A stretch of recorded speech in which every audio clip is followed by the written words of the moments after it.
Hey everyone, how's it going? I'm making another video. Now, bear with me because I'm using my laptop camera. I do have a webcam somewhere. I just don't know where it is. It doesn't seem to be in the place where I thought it was, and I haven't used it in a really long time and might have to actually purchase a new one because I don't think the quality of this one is very good. It's pretty grainy, and also the sound was really weird when I uploaded it onto YouTube last time for some reason. I don't know why. So, my last video, I talked about how hypnotherapy can help change your patterns. And so let's just kind of rewind that a bit because I really want to talk about that. You know, when I started my healing journey about narcissistic abuse and stuff and changing patterns, now what I really want to do is kind of focus on that type of stuff. I recently made a video that I posted the other day on my Instagram, and it was entitled, like, should you wait before dating? Like, if you break up, should you wait a while? And what I had said was, if you have a pattern of dating a specific type of person, which is a very, like, toxic, or dating, like, the bad boy type, bad girl type, dynamics that are very, like, manipulative, abusive, etc. If you have a pattern of dating those types of people, then it is a good idea to not date for a while and to take a break. And the reason I say that is because we have to, like, stop and see what is happening below the surface there. Why are we choosing these kinds of people? And you know, the videos I make on my Instagram, they're very short. They can only be 90 seconds, so I can't really elaborate on many things. But if you look at those videos, and plus there's another one I haven't posted yet, it's the part 3 of the video series that I made, which I'll probably post in the beginning of next week. But essentially what I had said was that, we have this type that we think is our type. We have this, like, really high chemistry with that type. And when I first ended my last long-term abusive relationship, and here's the thing, like, I never, even though it was, like, really shitty and I thought it was, like, really bad, I didn't, just to be clear, I did not think I was in an abusive relationship at the time, even though I knew my partner was super crappy and was doing horrible things and treating me really badly, and that I was feeling shitty all the time, and there was, like, a series of things that were happening that were just, like, really, really bad. I did not know that I was in an abusive relationship. I did not know that until I was out of it and I started doing healing and I was seeing a therapist, and that is when I learned that I was in an abusive relationship. And I say that because there's so many people who are in these types of dynamics who are not aware that they're in an abusive relationship and that they think that someone hitting them is abuse. And it's interesting enough that my first partner, when he hit me the second time that it happened, it was easier for me to get out of it because it's something tangible. And I say that a lot because when people hit us, there's no mistaking that as abuse. It's something that's very definite in there. But, when it's, like, psychological and emotional, it's very hard to pinpoint those types of things. And we, we talk about gaslighting, but we gaslight ourselves sometimes, or most times. They gaslight us and various other things. So we don't actually, like, necessarily know or recognize that we're in these abusive dynamics.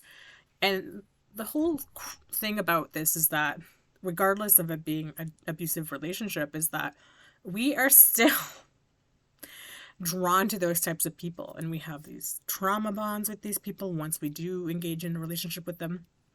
And when we leave them, we feel this great pull towards them that we feel like we can't even, like, survive without them. And if you've been there, you know exactly what I'm talking about.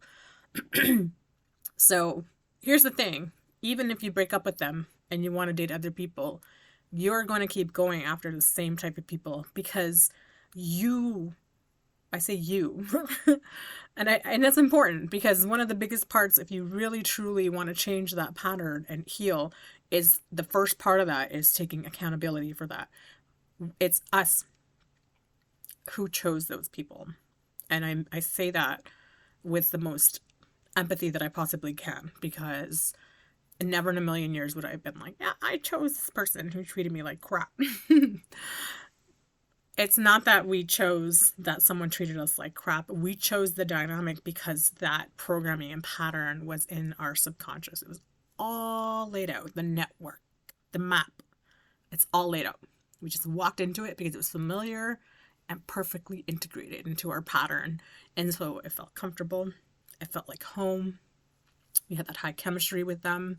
I always talk about this. High chemistry with someone is an immediate red flag, because if you meet someone and you just meet them, you feel like this huge draw to them. And it's when I say high chemistry, I don't mean like that you feel like,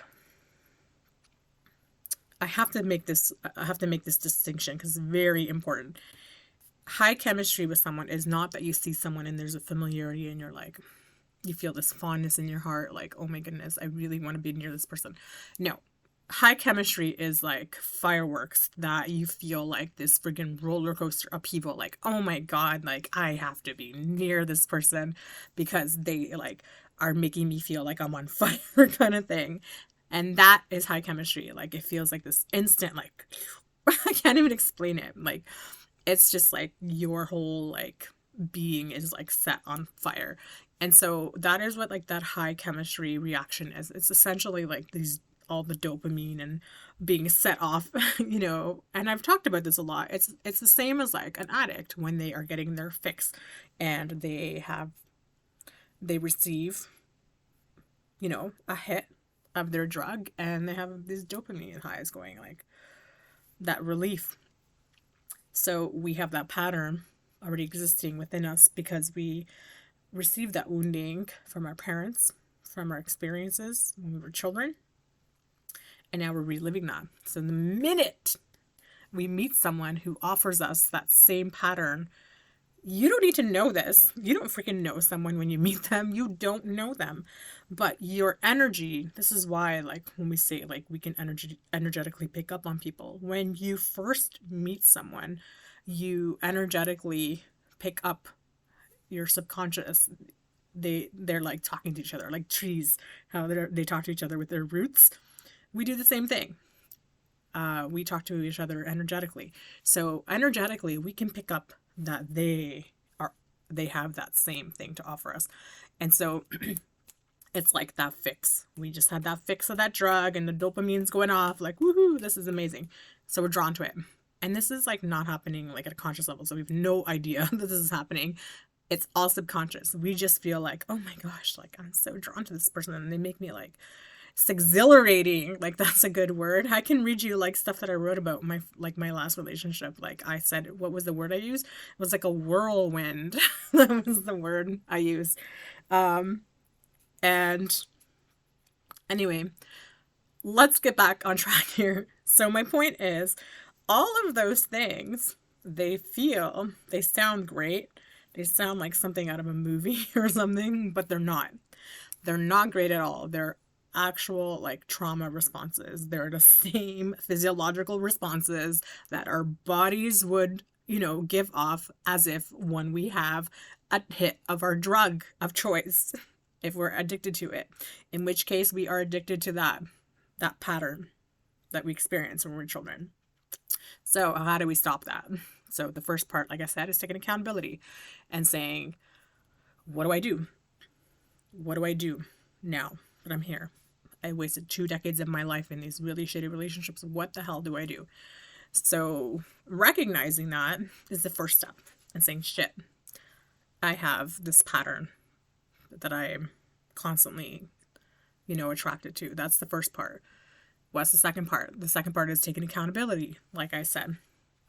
And it's important that this part is important. And this isn't to say like that we can't be like, say that we were a victim to abuse, because this is important. I'm never going to take that away from people. You never asked to be abused. You never asked to be treated that way. And I need to make that distinction right now. So you need to hold on to that part of the story for as long as you need to, and you need to heal and recover depending like on how that abuse affected you. So take as much time and space as you need to deal with that. Eventually, we need to move into a space of what was my role in this? Because let's face it, those red flags were present right from the get-go. They always are. And we kind of like ignore them. And the reason for that is that they test our boundaries in the beginning. Like they purposely test our boundaries to see what we're willing to put up with. And that's why we become these targets for these people. They see who the ones who are that they can do this behavior with. And so what did we do? What did I do to allow this to happen? So that's the second part. Sorry, that's a part of the first part, is taking accountability. So we recognize that we have this pattern, and then we take accountability and say, what was my role in this? Why did I allow it to happen? And, you know, all of this is important because I said in my video that learning about this stuff was like a freaking game changer to me. And I will say that over and over again, because when I was when I went no contact with my, is that thunder? Sorry. That was really loud thunder outside. Like, felt like everything was shaking. That was kind of freaky. But anyways, okay, so, yeah. So what I wanted to say was that, like, you know, when I ended that relationship, or when I went no contact, because it wasn't me who ended it, let's face it, narcissists are usually the ones who end it, discard you over and over again, hoover, love bomb, you know, the cycle. So when I finally put my foot down and went no contact, I really was in the place where, like, I was horrified, terrified, scared, like all those types of things, because I was like, what do I do? Like, I have this type. I have this type that I am drawn to, this person who, like, people who are, like, very, what was the word that I used at the time? I'm trying to think of, like, what the word was that I used at the time. I don't know, but this very charismatic, like, dominating, like, you know, this is in my head. I used to be like, I need someone who can, like, tell me what to do, and, you know, and stand up to me, and all this stuff. And I don't want to push over and all this stuff. And I used to think like that was my type, but it wasn't. It was just a pattern, this bad boy type. And it was just a pattern. And that was just high chemistry because of a wounding that I was carrying over. And so the reason I'm saying this is that when I learned about this, I was like relieved. And the reason I say that is because I was so scared. I'm like, this is my type. This is my type.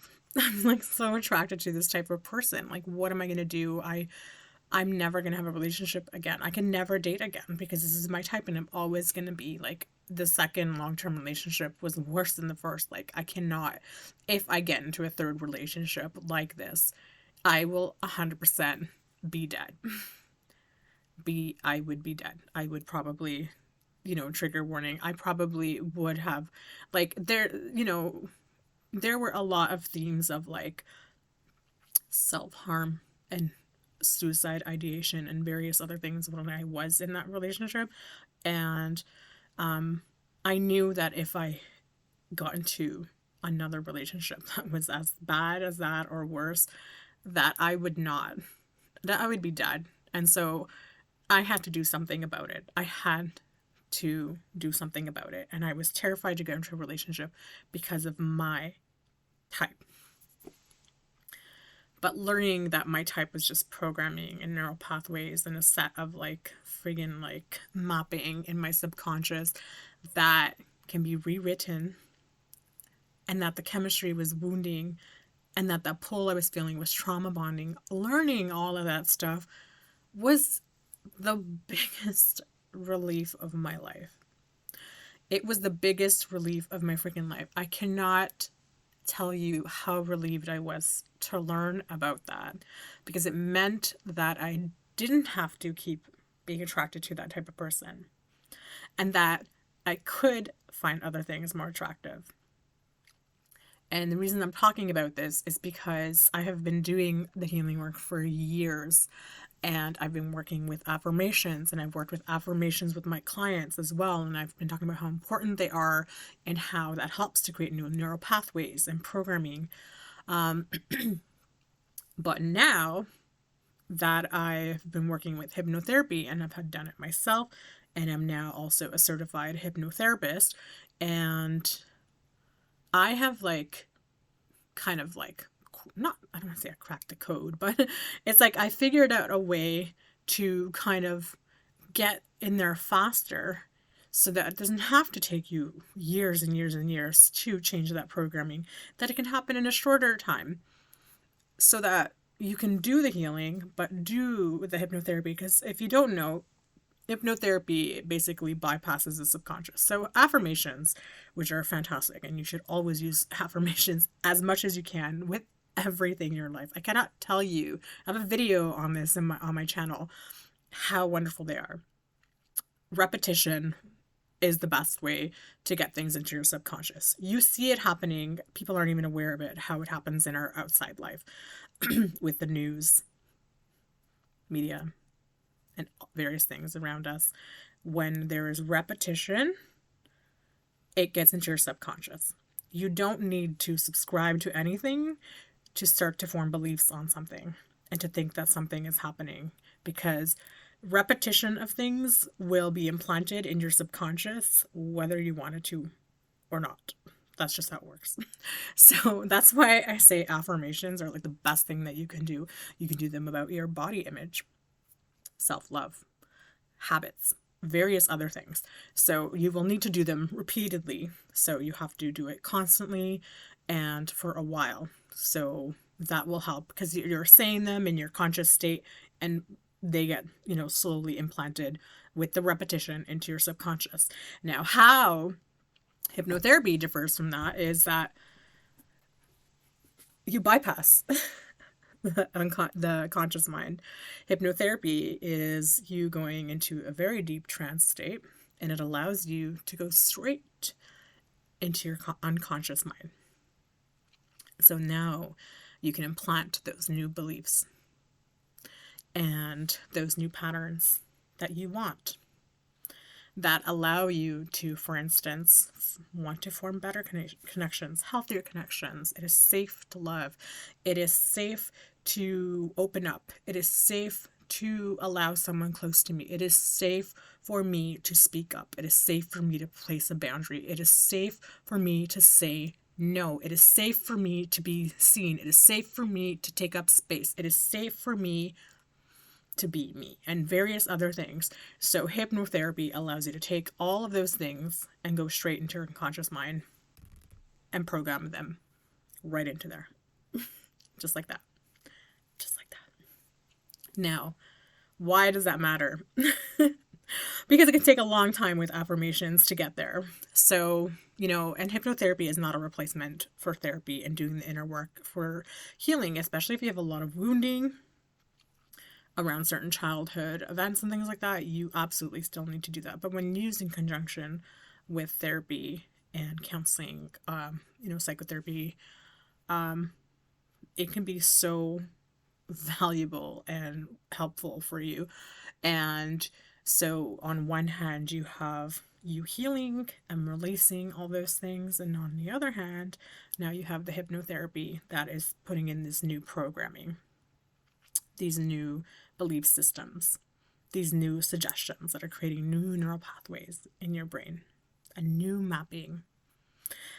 And that is what I wanted to talk about, is that was everything that I wanted to talk about.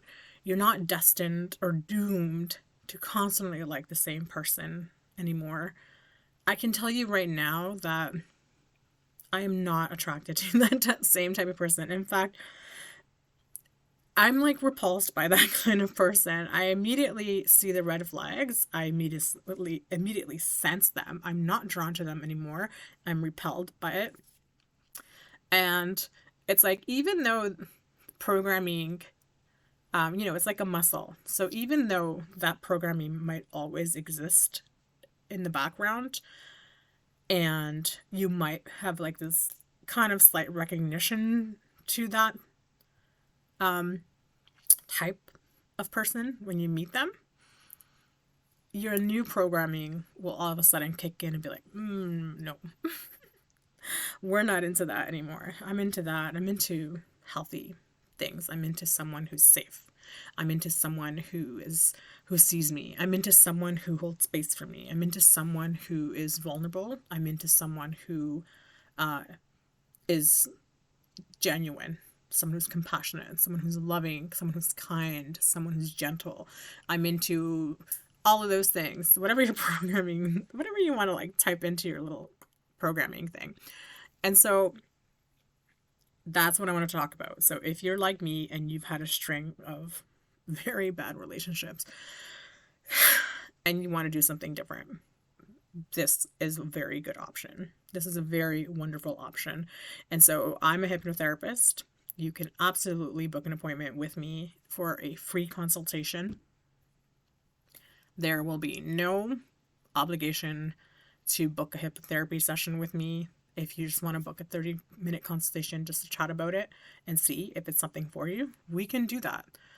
Or book with another hypnotherapist, whoever you want to. But I want you to recognize like the importance of this and the value in this, and to let you know what a game changer that is for you. And if you want to experience that healthy love, that secure attachment, and that secure connection with someone else, and develop a good, healthy love where two people can communicate and come together and are not there to harm each other and to misunderstand each other or to not talk to each other and all these other things, but instead can come together and collaborate, communicate, grow, support, etc., and love each other, then maybe it's something you can consider. And know that you still have a chance at this kind of love in your life, and that it's never too late to have a chance at this kind of love in your life. Because I will be damned if those are going to be my only experiences with love. And I'm excited that I don't have that pattern anymore. I haven't been drawn to those types of people in a long time. And I just really want to put this out there for everyone else, because everybody deserves a chance to, to have good things in their lives. But we have to like step up into that role of like taking accountability and taking charge of our lives and doing the work that we need to do to change those things in order to get us to where we want to be. And where we want to be is somewhere whole and strong and complete and focused and authentic and vulnerable. So anyways, that is all I wanted to share with you. I hope that this was super helpful to you. I hope that, whether or not you book with me for any of my services, it doesn't matter to me. Like, I just want you to know that I hope there was at least some information in this video that was helpful to you if you've been in these types of relationships in the past. I really hope that you can take away something that was valuable that will help you on your journey and help you to move away from that pattern and towards something that will be much better for you. So take care. I hope that you have an awesome day. You can still message me if you want, but take care of yourself. Have an awesome day. And I hope that this is the beginning of some of the best moments for you, that are yet to come. Take care. Bye.